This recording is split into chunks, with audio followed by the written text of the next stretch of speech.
고대 메소포타미아 지방의 함무라비 법전에 의할 경우에는 다른 사람의 재물을 훔치는 도둑질, 절도죄, 그 절도죄에 대해서는 10배를 갚도록 합니다. 훔친 것에 10배를 갚도록 하고 10배를 못 갚으면 죽입니다. 그러니까 이 절도, 이 물건을 훔친 것에 대한 사형을 선고받을 수 있음을 볼 수 있습니다. 우리나라 고조선의 팔조법금에서도 물건을 훔치면은 훔친 자는 노예가 되는 거죠. 잡아서 노예로 삼습니다. 고대 시대 가운데 절도죄 가운데서 반드시 죽이는 가장 엄격한 그런 죄가 바로 신전의 물건을 훔치거나 왕궁의 물건을 훔칠 경우에는 반드시 죽입니다.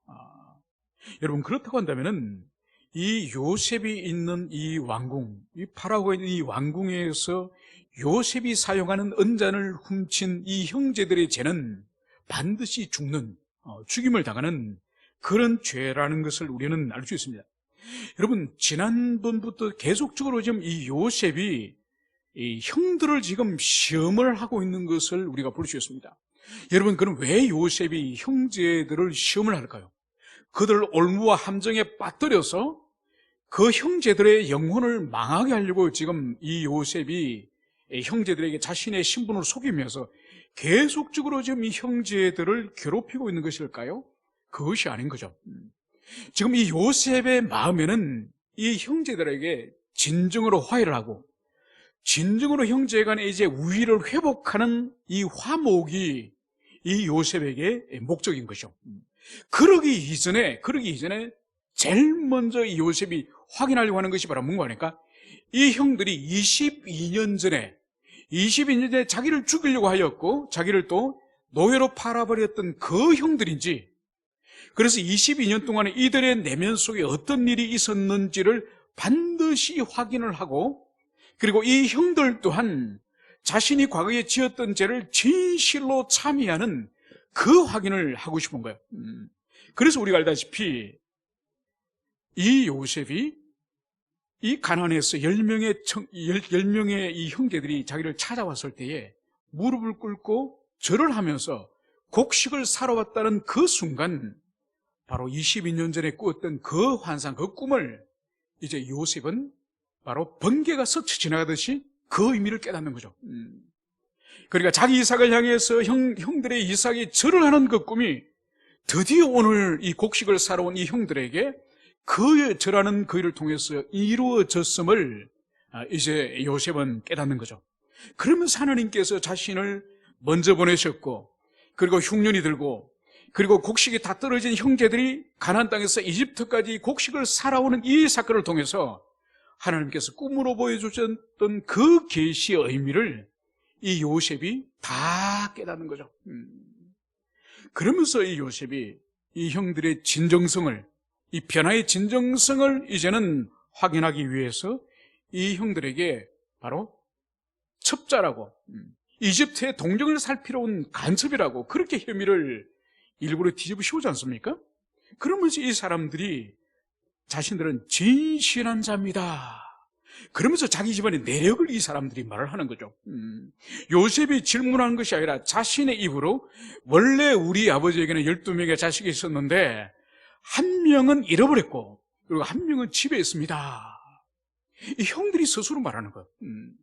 그래서 요셉이 당신들의 말이 진실한 것을 내가 시험을 하겠는데, 그러면은 당신들이 지금 올라가서 이제 그 나머지 동생을 데리고 와라. 데리고 오면은 곡식도 팔 것이고, 그리고 이 시몬이 감옥에 지금 갇혀 있을 거지 않습니까? 이 시몬도 이제 풀어줄 것이다. 그렇게 해서 이 형제들이 다시 아버지 집으로 올라가지 않습니까? 그래서 여차저차해서 시몬을 데려오지 못하였고, 그리고 우리들이 지금 간첩으로, 첩자로 지금 오인을 받았습니다. 그래서 베냐민을 지금 데리고 갈 때에 양식도 구해올 수 있고 감옥에 갇혀있는 시몬도 데리고 올 수 있습니다. 이것을 형제들이 말하는 거죠. 처음에는 야곱이 완강하게 거절합니다. 그래서 로벤이, 아버지, 내가 베냐민을 데리고 오지 못하면 내 아들 둘을 죽이십시오. 그렇게까지 베냐민이 설득을 하고, 그것으로도 설득이 안 되니 유다가 뭐라 그럽니까?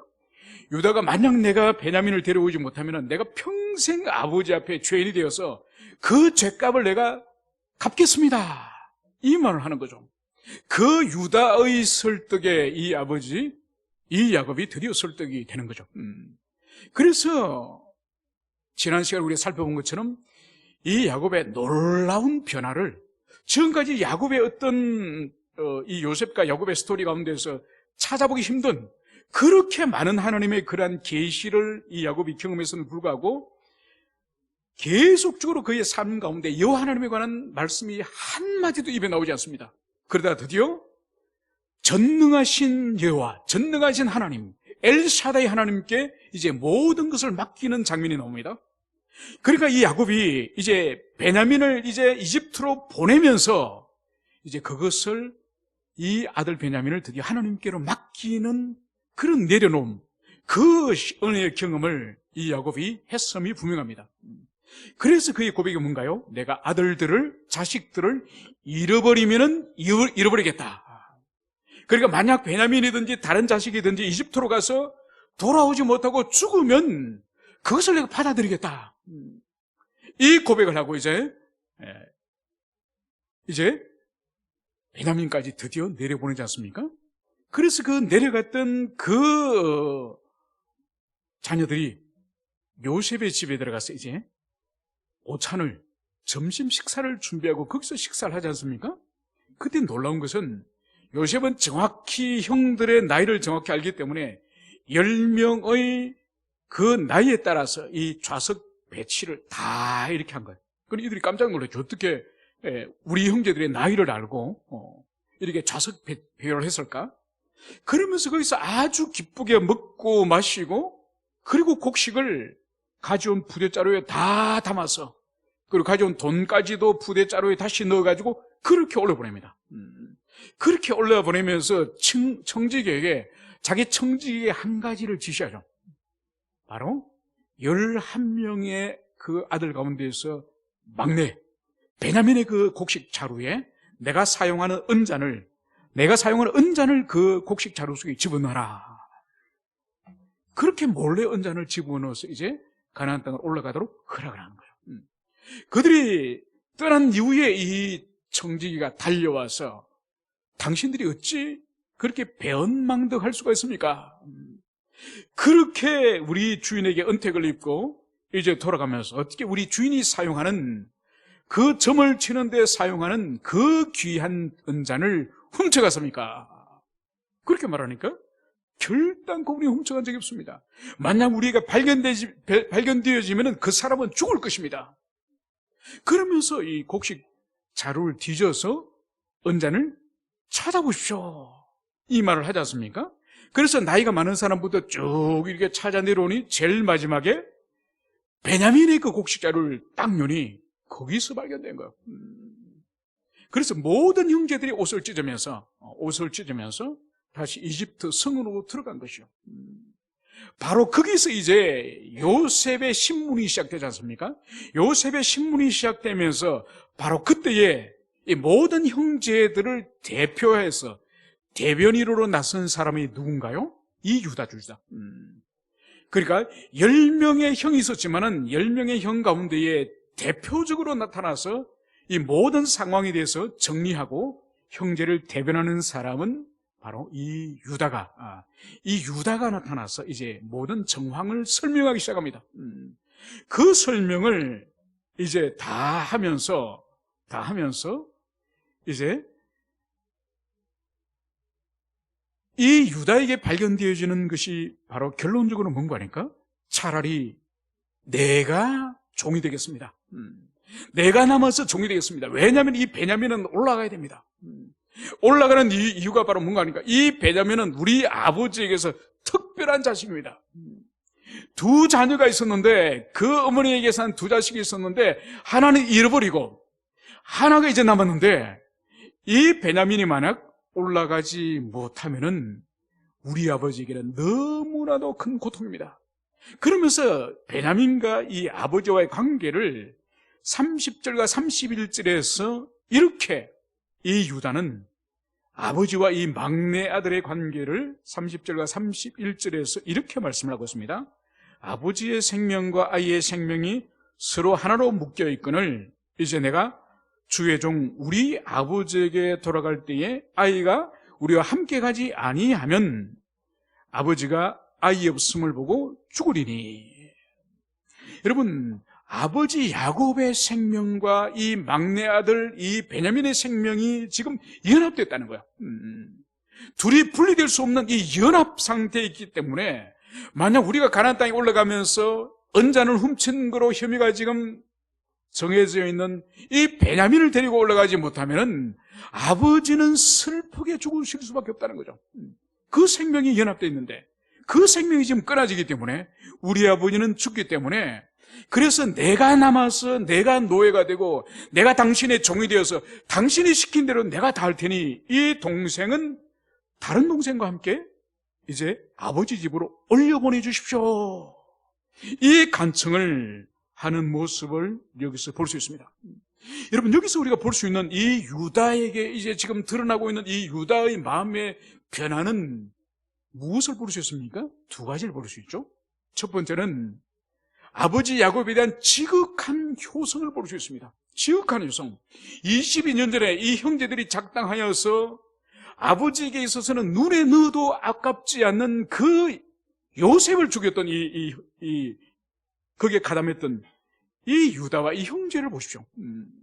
이제는 아버지가 이 베냐민이 없으면서 그 아버지가 슬퍼하면서 서울로 내려갈 그 아버지의 비참한 모습을 애통하면서 차라리 내가 노예로 남을 테니 이 동생이 올라가서 아버지 마음을 슬프지 않게 하십시오.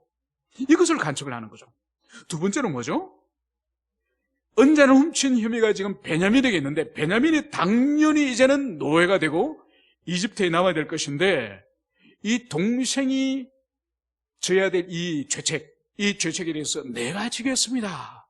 내가 노예 되겠습니다. 이 동생을 아버지 집으로 올려보내줘서 아버지와 살게 해주십시오. 이것을 볼 수 있는 거죠.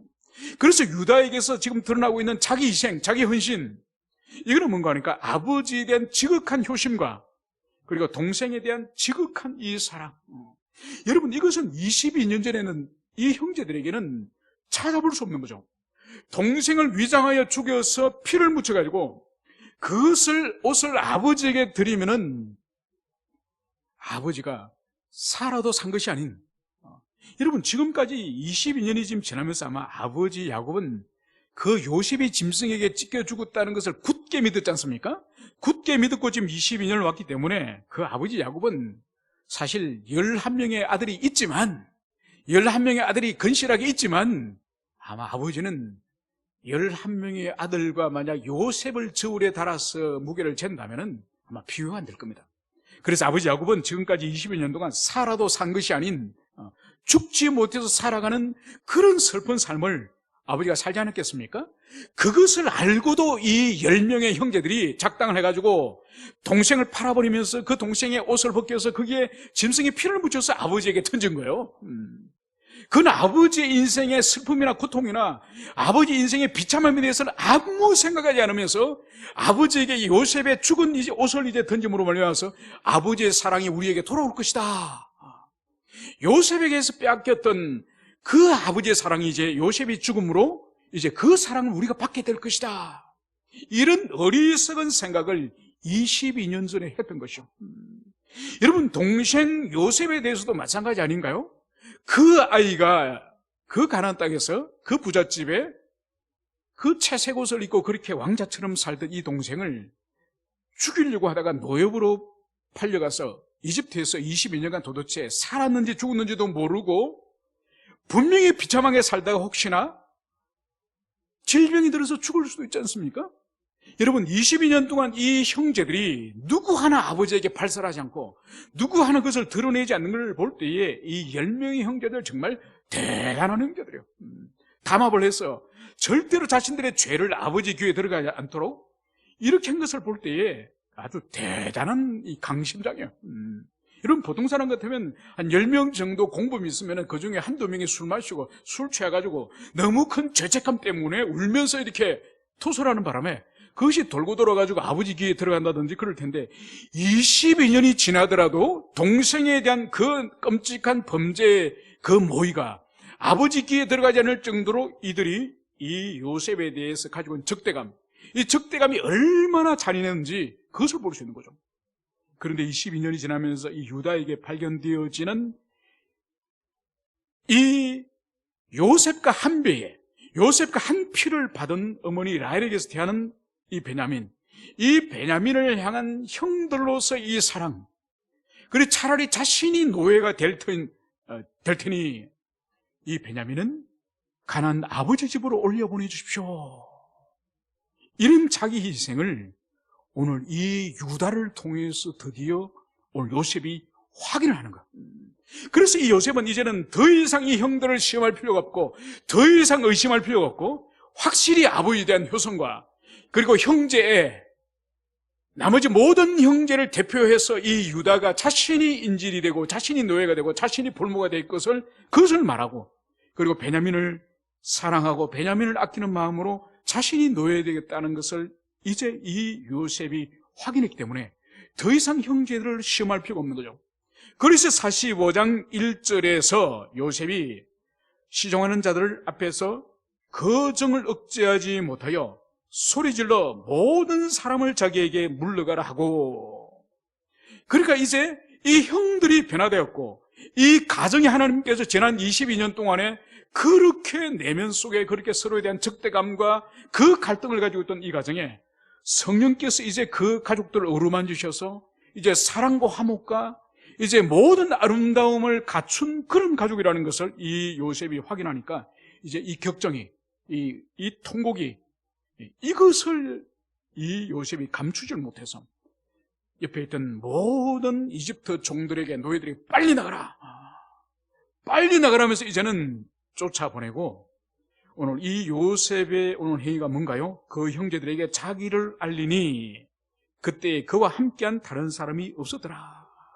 그제서야 이 울면서 통곡을 하면서 이 감격에 사무치는 이 울음으로써 바로 이 요셉이 형제들에게 형님, 제가 바로 요셉입니다. 형님들이 팔아버렸던 그 요셉이 여기 있습니다. 그래서 오늘 이 소리가 얼마나 컸던지 2절에 요셉이 큰 소리로 우니 애굽 사람들에게 들리며 바로의 궁중에 들리더라. 그러니까 남자가 얼마나 큰 소리 울었으면은 그 옆에 있는 애굽 사람들이 다 듣고 그 파라오의 궁전에까지 이 요셉의 울음소리가 다 들릴 정도로 오늘 요셉이 큰 통곡을 하였음을 그것을 여기서 볼 수 있습니다. 여러분, 그리고 오늘 3절에서 보면은 요셉이 그 형들에게 이르되 나는 요셉이라 내 아버지께서 아직 살아 계시니까 형들이 그 앞에서 놀라서 대답하지 못하더라. 여러분, 자신을 분명히 밝힙니다. 오늘 여기서 보십시오. 나는 이집트의 총리라 이 말 하지 않아요. 바로 자기 아버지가 지어줬던 그 이름 요셉, 이것을 오늘 형들에게 밝히면서 그러면서 제일 먼저 묻는 질문이 바로 뭐죠? 아버지께서 아직 살아계십니까? 아버지의 안부를 오늘 여기서 묻는 거죠. 여러분, 22년 만에 이 질문 앞에 자신들이 팔아버리고 자신들이 죽이려고 모였던 그 요셉에게 이 말을 들었던 오늘 이 형들의 반응이 뭔가요? 놀라서 대답하지 못하더라. 여러분, 얼마나 놀라겠습니까? 얼마나 놀라겠습니까? 이 요셉이 죽지 않고 살았다는 것도 놀라운 일이고, 그리고 살아있는 그 요셉이 다른 사람이 아니라 이집트의 파라오 다음으로 2인자, 그 세계 제국의 2인자로서 그 위치에 있는 여기에 대한 놀란 것이고, 그리고 세 번째로 지금까지 여러 날 동안 자신들을 시험하면서 자신들의 진심을 확인하려고 다루었던 그 사람이 자기 동생이었다는 것에 대해서 오늘 이 형들은 놀라서 도무지 입을 열 수 없는 거죠. 너무 놀라서. 그러면서 이제 요셉은 형들에게 이렇게 말합니다. 내게로 가까이 오소서. 그들이 가까이 가니 이르되 나는 당신들의 아우요 요셉이니 당신들이 애굽의 판자라. 여러분 22년 전의 일을 정확히 기억하고 있습니다. 22년의 그 긴 세월 동안에 이 요셉은 바로 형들이 자신을 인신매매 팔아버린 존재라는 그것을 명백하게 말하는 거예요. 여러분, 모세의 율법에서는 사람을 이래 약취를 해가 유인을 해가지고 팔아버릴 경우에 모세의 율법에는 사람을 유인하여 인신매매한 사람은 모세 율법에서는 어떻게 처리하라 그러죠? 네? 반드시 죽입니다. 반드시 죽이는 거예요. 여러분, 아직은 모세 율법이 있지 않지만은 이 고대시대 때도 사람을 약취해서 노예로 팔아버리는 것은 죽음에 해당되는 죄예요.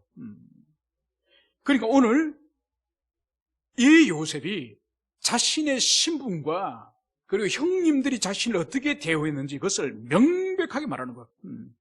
당신이 판자라. 명백하게. 그러면서 오늘 5절에서는 요셉은 또 이렇게 말을 하고 있습니다. 당신들이 나를 이곳에 팔았다고 해서 근심하지 마소서, 한탄하지 마소서. 하나님이 생명을 구원하시려고 나를 당신들보다 먼저 보내셨나이다. 여러분, 오늘 이 한마디, 이 5절에서, 이 5절은 사실 27장부터 등장하는 이 요셉의 생애 가운데서 모든 요셉이 지나간 인생을 단 한 구절로서 압축적으로 자신의 인생을 해석한 것을 언급하라고 한다면 이 45장 5절이에요. 이 45장 5절, 그 가나안 땅에서 왕자처럼 그렇게 살다가 어느 날 노예 신분이 되어서 급 전락하지 않습니까? 그리고 또다시 성범죄자로서 감옥으로 또 떨어지죠? 그러다가 영광의 자리로 올라서지 않습니까? 그 모든 인생의 지난 22년의 인생을 한마디로 요약하라고 한다면은 바로 하나님이 생명을 구원하시려고 나를 당신들보다 먼저 보내셨나이다. 이 한 구절로서 지나간 22년의 이 요셉 자기 인생을 그렇게 압축적으로 설명을 할 수 있는 것이죠. 여러분, 여기서 이 말씀을 우리가 좀 더 우리가 관찰하면은 먼저 당신들이 나를 팔아버렸다고. 근심하지 마소서. 이것은 뭔가 하니까 당신들이 나를 팔아버린 것은 고대 율법에 의할 경우에나 그렇게 볼 때는 이것은 죽음을 면치 못하는 큰 죄라는 것이 전제로 있습니다. 그렇지만은 그걸 두려워하지 말라는 거예요. 왜냐하면은 그 자체로는 끔찍한 악이지만은 그 끔찍한 악을 하나님이 사용하셨다는 거죠. 어떻게 사용하셨냐? 바로 이 악을 사용하여서 나를 이집트에 먼저 보내시고 그리고 나를 먼저 보냄으로 말미암아서 온 세계를 살리고 그리고 무엇보다도 아버지 집을 살리는 데 있어서 하나님이 사용하셨다. 그것을 여기서 말씀하는 거죠. 여러분, 여기서 우리가 볼 수 있는 것이 뭔가 하니까 이 요셉은 이미 하나님의 그 역사하심, 그러니까 하나님의 이 땅에서 일하심에 대한 정확한 통찰을 이 요셉이 하고 있음을 볼 수 있습니다. 여러분, 기독교의 역사관을, 가장 중요한 역사관을 들라고 한다면은 바로 구속적 역사관, 섭리적 역사관, 목적론적 역사관, 이것이 이제 기독교의 핵심적인 역사를 관찰하는, 조망하는 그런 관점이에요.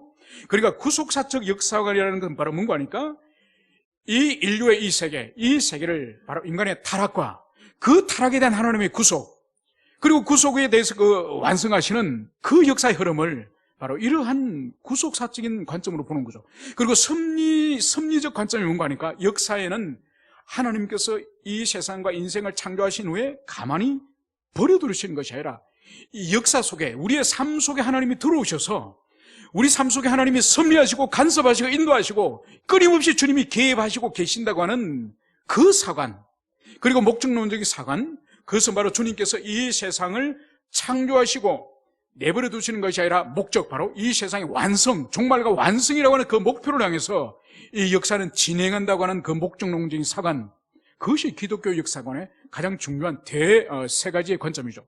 지금 요셉이 오늘 여기서 형들이 비록 자신을 팔아버렸지만은 그 판 결과가 바로 하나님께서 자신을 당신들보다 이집트로 먼저 보내셨다.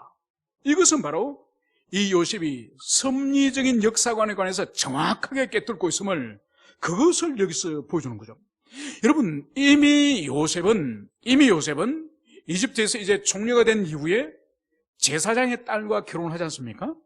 그래서 제사장의 딸에게서 이제 두 아들이 태어나죠.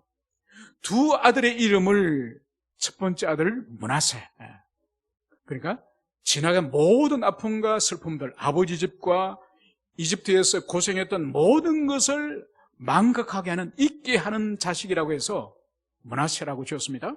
그리고 둘째 자식이 이제 자신이 이집트에 와서 창성하였다고, 번성하였다고 이제 에브라임이라고 그렇게 짓는 것이죠. 그리고 실제로 므낫세와 에브라임이라고 하는 두 아들의 이름을 지을 때, 그때 이미 이 요셉의 마음에 있어서는 이미 형제들에 대한 문제, 과거에 형제들이 자신을 어떻게 소외시키고 어떻게 해코지를 했는지 그 문제를 이미 그때 이미 용서했다고 그렇게 추론되어집니다. 그것이 오늘 드디어 이 형들과 오늘 그들의 변화를 확인하면서, 그들의 내면의 참된 이제 참회와 회개를 이제 확인하면서 오늘 이 요셉은 완전히 이제 화해하는 모습을 여기서 볼 수 있습니다. 그러면서 자신이 인신매매에 대해 형들에게 팔려온 이 일이 바로 단순히 형님들이 이 동생이 미워서 팔아버린 것이 아니라 바로 하나님께서 큰 이 땅의 구속의 역사, 큰 섭리적인 역사 관점으로 바로 하나님이 요셉을 먼저 보내셨다는 것을 오늘 여기서 말씀을 하고 있습니다. 그것이 바로 7절이죠. 7절과 8절이죠. 7절, 하나님이 큰 구원으로 당신들의 생명을 보존하고 당신들의 후손을 세상에 두시려고 나를 당신들보다 먼저 보내셨나니.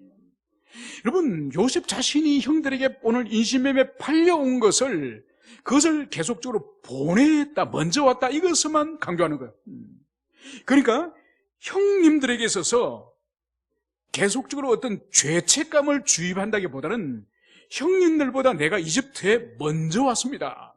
먼저 온 것은 우리 집안, 야곱 아버지 우리 집안의 모든 자식을 살리고, 그리고 그 자식을 통하여서 아브라함에게 주셨던 언약, 바로 하늘의 별과 같이 바다의 모래갈같이 땅의 티끌같이 많은 후손을 주시겠다고 하는 그 약속을 이루기 위해서 내가 이집트에 먼저 왔습니다. 먼저 와서 내가 자리를 잡고 먼저 와서 당신들이 오실 수 있는 환경을 내가 만들었습니다. 이렇게 지금 요셉은 자신의 모든 불행과 형님들의 그 죄악을 이렇게 해석하는 거죠. 여러분, 이 요셉의 이 하나님의 이 섭리를 해석하는 이 모습이 얼마나 귀합니까? 얼마나. 그래서 오늘 보십시오. 이 8절, 그런즉 나를 이리로 보낸 이는 당신들이 아니요 하나님이시라. 하나님이 나를 바로에게 아버지로 삼으시고 그 온 집의 주로 삼으심에 애굽 온 땅의 통치자로 삼으셨나이다. 그러니까 당신들의 죄악, 당신들의 동생을 팔아버리려고 하는 그 악한 그 죄악의 행위를 사용하여서 내가 이집트에 먼저 왔고, 먼저 와서 이 땅을 살리고 파라오의 아버지가 되어서 이 이집트를 내가 통치하고, 결과적으로 이집트의 모든 인생을 먹여 살리고, 그리고 주변의 민족과 나라를 먹여 살리고, 그리고 그 덤으로 이제 우리 아버지 집에 있는 야곱의 모든 식솔들을 먹여 살리기 위해서 이 일을 하셨습니다. 이렇게 지금 해석하는 거죠. 여러분, 그래서 인간적으로 볼 때는 최악의 상황을 가장 위대하게 사용하시는 하나님의 손길을 이 요셉이 그대로 발견한 거죠. 그대로 발견했습니다.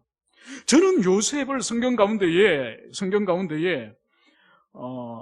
이 네 명의 족장 가운데에 애착이 많이 가는 그런 족장들 가운데서 아브라함도 애착이 많이 가고, 그리고 이삭에 대해서는 그렇게 별로 느끼지 못했습니다.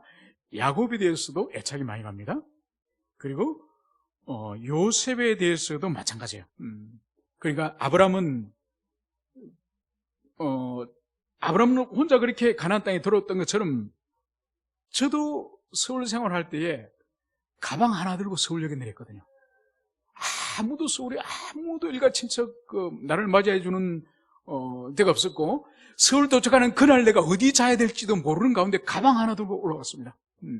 그러니까 제가 아브라함을 묵상하면은 아마 아브라함이 가나안 땅에 들어올 때에 자식도 없이 그 조카 하나로 때리고 들어올 때에 아마 그런 심령이지 않을까, 그런 생각이 들고, 그리고 야곱에 대해서 제가 깊이 묵상하고 야곱에 대해서 생각하는 것도, 그러니까 야곱이 아버지 집을 떠나서 이 객지에서 고생을 얼마나 많이 합니까? 그죠?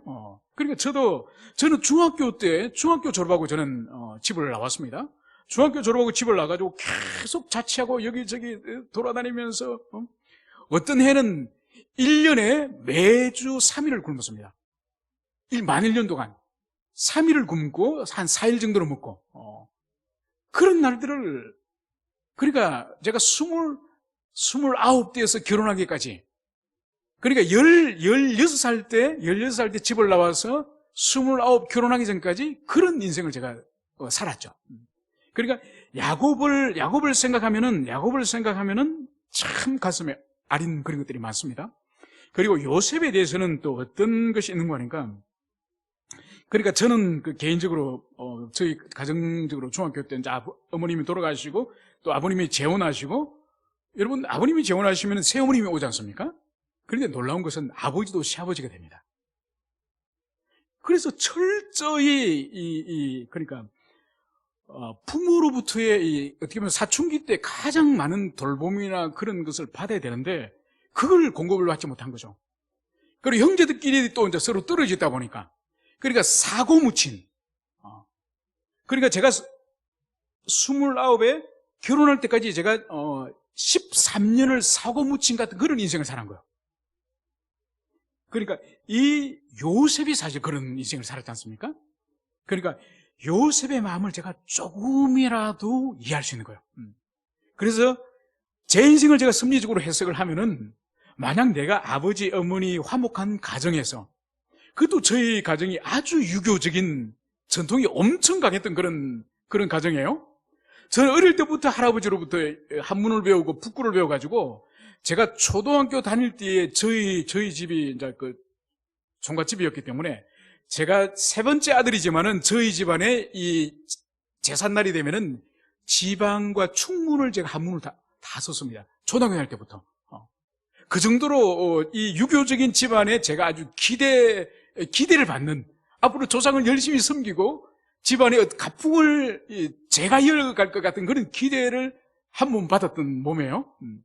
그러면서 제가 이제 여러 가지 환난을 당하면서 아무도 의지할 데가 없는 그런 인생을 제가 13년을 살았죠. 그러면서 제가 뒤돌아볼 때에 하나님께 바짝 붙어가지고 하나님만 꼭 붙들기 너무 좋은 환경이에요, 그게.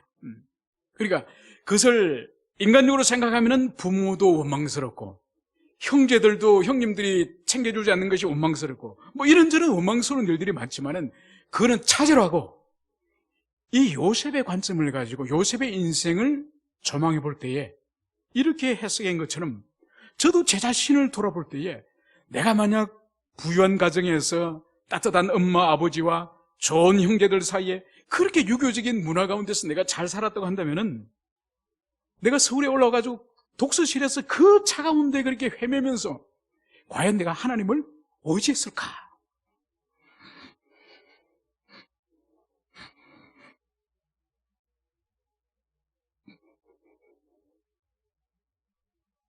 그렇게 볼 때는 13년의 그 인생이 결코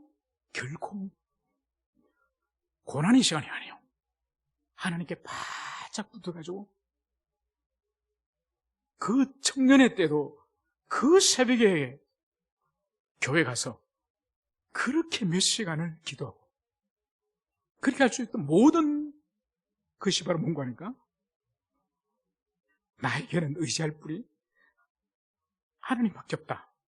나는 부모도 안 계시는 것 같고 형제도 나에게는 존재하지 않는 것 같고, 오직 이 세상에는 나는 하나님 앞에 살아간다.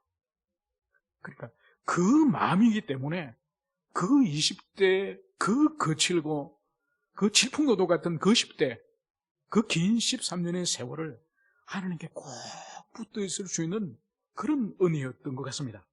이제 말씀을 정리하고자 합니다. 오늘 요셉이 지나간 그 22년의 그 쓰라리고 그 고통스러운 그 인생을 오늘 자신을 팔아버린 그 두려움 앞에서 지금 떨고 있는 이 형들을 향해서 오늘 당신들은 두려워하지 마소서, 염려하지 마소서. 바로 당신들이 나를 팔아버린 것이 아니라 하나님이 나를 먼저 이집트로 보내셨습니다. 그래서 바로의 아버지가 되어가고 이집트를 다스리게 하고, 그래서 온 세상을 살리고, 그리고 마지막에는 아버지 집의 모든 식구들을 바로 나를 통해서 살렸습니다. 이 신앙 고백을 하는 것을 볼 수 있습니다. 여러분들 우리 인생 가운데서도 이 요셉처럼 쓰라리고 사람들에게 배신감을 느끼고 잊어버릴 수 없는 그런 상처들이 우리 인생에 왜 없겠습니까? 이 요셉 같은 것이 부분적으로 우리 인생에 있습니다. 그러나 우리 관점이 인간적인 관점이 아닌 요셉이 지금 하나님의 섭리적인 관점으로 자기 인생을 해석하면서 하나님의 역사하심, 일하심을 발견하고 그것을 고백하는 것처럼 우리 모두도 우리 인생 가운데 역사하시고 간섭하시고 섭리하신 그 하나님께 초점을 맞추고, 그래서 그 하나님께 영광을 돌리며 사람들을 원망하거나 사람들에게 독한 마음을 품지 않는 우리 모두가 되었으면 좋겠습니다. 함께 기도하시겠습니다.